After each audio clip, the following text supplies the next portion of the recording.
I'm Xfinity's David Onda. And I'm some girl. Welcome to day one of San Diego Comic-Con. We've already done so much. We got a look at the rise of the Teenage Mutant Ninja Turtles. We got a sneak peek at the new Leica movie, Missing Link. And we finally made it to the good place. Right now we're headed over to the Hilton to meet the stars of the new season of Doctor Who, including the 13th Doctor, Jodie Whittaker. And we're going to see if we can survive the dead quarters. If you don't join us, I'm jumping into this bay. He'll do it. I'm going to do it.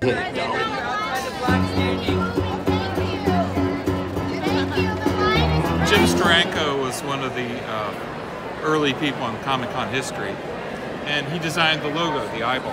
I guess his most famous covers are from Nick Fury, Agent of S.H.I.E.L.D. in 1968.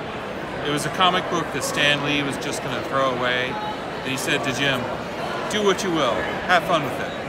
And he did, and he resurrected that comic. This is Andy Loud, everybody.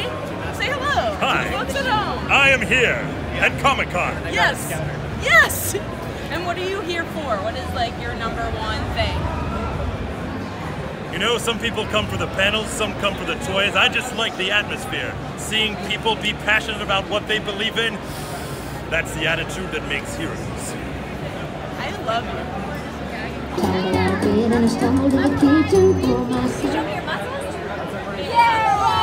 Hi, I'm Xfinity's David Onda, and I am here with Eric Bauza, star of the new Nickelodeon series, Rise of the Teenage Mutant Ninja Turtles. Eric, where are we today? I believe, if you look closely, we are inside of the lair. That's not my real voice, but I've been driving for 3 hours in traffic to be here with you guys. I guess we are in the lair. If you look around, there's some pretty fantastic things. There's some plans for the new turtle vehicle over there, very top secret kind of stuff. I'm sure we'll cut away to that with the magic of editing. Right. But yes, how are you guys? I'm good, thanks. Thanks for doing this today. Tell me a little bit about this new series, Rise of the Teenage Mutant Ninja Turtles. Well, Rise, in the title already, there's a little hint that this could be somewhat of a prequel series to the existing universe that we know of the TMNT. Yet bringing so many familiar elements to characters that we know and love. But again, it's the Turtles universe. We've established multiple dimensions in the lineage of the series, whether it be the movies. I'm trying to use this proper. The movies, the TV shows, the comics. There's a little bit of something for everyone in this series. And again, if you're a turtle purist like me, I grew up watching these guys in the 80s. You're gonna love this version of the show. Do you remember your first exposure to the Teenage Mutant Ninja Turtles? The first exposure that I had was like Saturday mornings, sitting in front of the TV with cereal. I still kind of do that. Luckily, I have a son, so there's an excuse there. And I love the theme song. Theme songs in the 80s, that's how it was, right? Like, it was almost like you tuned in on time just to hear those songs. And Ninja Turtles was definitely up there. It's on my workout podcast list, my soundtrack when I work out. So, yeah. Obviously, I have to ask you, what is the greatest 80s TV theme song of all time? It's up there between Ninja Turtles. I mean, you got Thundercats, Braveheart. I mean, like, I'm going deep into the 80s well. Punky Brewster even had a good theme song. It's a pretty good one, I don't know. We've seen so many versions of Master Splinter through the years. What do you love about this character, and what have you brought to him that's a little bit different than other versions? Well, if you've seen the design of Master Splinter, clearly he was based off of me. I have a motion capture suit in the trunk of my car, and I do all of the animation. No, I'm just kidding. He is like a, I don't know, what would you would say, like a cross between Mr. Miyagi, Danny DeVito, and Yoda, kind of. It's this weird, lazy, lackadaisical, like, very different approach to Master Splinter, yet very knowledged. Everything that he says, there's like a little bit of like knowledge that hopefully the kids will catch on to. Lackadaisical, he kind of doesn't remember their names. So he goes, You, orange one, you take red one and blue one, and you go to restaurant and get me some dumplings. Yeah, he's kind of like that. But there's purpose to his commands, yeah. I mean, a really important question here, and it's important for every Ninja Turtles fan to know the answer. What is your go-to pizza topping? I'm a classic cheese and pepperoni kind of guy. Classics. Yeah, yeah. I mean, there's people that go all out. They put sushi and ice cream on their pizza, but me, I'm pepperoni, cheese, sauce, done. What do you think it is about this Ninja Turtles story that has endured over so many generations through, kids who weren't alive when it was premiered in the 80s? I'm saying these guys are no longer teenagers. They're 30 years old, over 30 years old.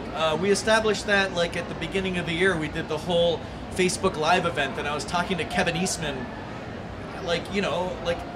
He was sitting there at a drawing table on a rooftop in Hollywood, and I was like, did you ever think for a moment in time that you would be still here 30 years later with these characters? And there's something that is so appealing about Michelangelo, Leonardo, Donatello, and Raphael that they're almost like Shakespeare characters. Like, if you're an actor and you get an audition for these guys, you already know, like, there's something in you from your childhood that you're going to instill in these characters. And when I found out that I was auditioning for Splinter, I was like over the moon. So we're going to give this this situation here a try, and we're going to Ninja Turtles ourselves, but wonder if I could ask you to give your best Splinter cowabunga for us before we do this. Okay, I'll give you a Splinter cowabunga, right? So, cowabunga! But he has a new catchphrase that I'm hoping that will catch on, and it's hot soup! Hot soup. Who'd have thought? That's the new cowabunga. Who doesn't love hot soup? All right, let's give this a try. Go!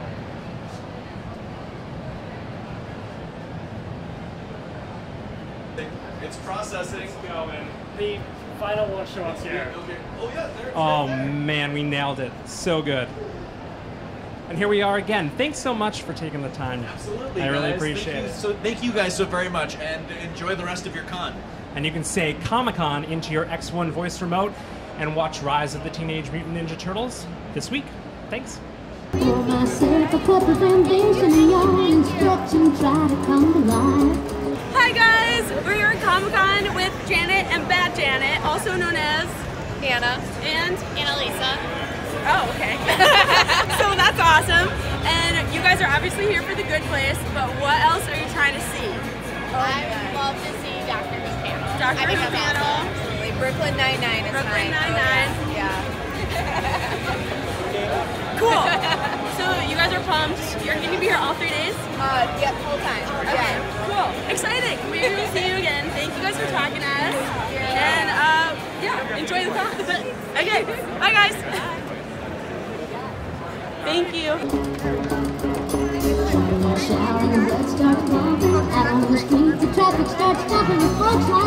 Hi, I'm Xfinity's David Onda, and I'm here with Brad Schiff from Leica. Brad, where are we right now? We are at Leica Live here down at San Diego Comic-Con. This is pretty amazing. What are we standing in front of here? So, have you seen Kubo and the Two Strings? Of course. So this is one of the Kubo sets. So what we're doing is we're recreating a scene that we shot in the film, and we've got our puppet, running rigs, real set from the movie, and we're giving animation demos on how we create performances in our films.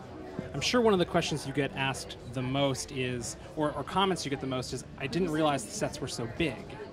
Yeah, nobody really understands the scale, and this is just a piece of it. So at the studio, the Market Square was like 30 feet long, so it's even bigger than this, and we use a lot of visual effects now. Our films are hybrids of stop motion and CG, so we can take this set, and we've got our VFX department can have green screen set extensions, which you can see going on over here on this monitor, and we can make the worlds bigger. We're not limited to the tabletop anymore. So you worked on Kubo and the Two Strings. Which other films from Leica did you work on? All of them. I worked on Coraline, and then I jumped in as the animation supervisor on Paranorman, Box Trolls, Kubo, and the upcoming Missing Link. Wow. Tell me about the Missing Link. I don't know what can you tell me? I don't know what I can say about it right now. I don't know what I can say about it, except it's an adventure. It's an adventure story, a buddy film between I don't know, how would you describe it? I'm not going to say anything about it. You're going to make a mistake. I don't know what I can say and what I can't say. Fair enough, fair enough. So what is the hardest part of your job when you're making a movie like this? I mean, all these films, it's an arduous task to make these things. The pace is glacial. It's very slow. animators shoot 4 seconds a week. So it's incredibly tedious. Like a character like Kubo here, he has all these strands of hair that are being manipulated with tweezers, 1 frame at a time. You've got the cloth that you have to move, that you have to manipulate 1 frame at a time, and it takes a long time. Yeah. It's a monumental task, and we've had an incredible team of animators who can animate so naturally that you forget that you're watching puppets, and it's incredibly rewarding, but it's a lot of work. Yeah. Well, you were nominated for an Oscar. Yes, that's right. Yeah, I was nominated for VFX Oscar with three other co-workers for Kubo and the Two Strings. Wow. What is the Leica movie that made you cry the most? Do you cry at all watching them back? I do. You know what? I've loved, as I've gotten older, I've really come to embrace the crying at movies. And if I start as a kid, never wanted to cry, but as I get older, I just I let it go. And Kubo, you're so intimate with these projects that it's sometimes I think it's odd that you actually do cry because you know it so well. Right. But Kubo really pulled those strings, and at the end of the film, actually multiple times in the film, I caught myself crying. I think Kubo is clearly easily the most emotional film in the movie. Having been at Leica for as long as you have, how has the process of making a movie changed from the first movie you made to the latest movie you're making? Well, I mean, it's really cool because we're really witnessing the evolution of an art form right now with stop motion. 20 years ago, people thought the art form was dead. It was oh, the computer's going to take over stop motion, and it's been the opposite. We see this not just a revival, but just in what people are what we're capable of, and what the animators can do now. Using video reference and the type of rigging, we're able to get performances that are so natural and so believable that like I mentioned before, you forget that you're watching a puppet, and that's so cool. And we just keep getting better. Missing Link is just tops what we did on Kubo, and I expect I don't expect nothing less than the same on film 6. Tell me all the ways the Missing Link tops the other movies, and go.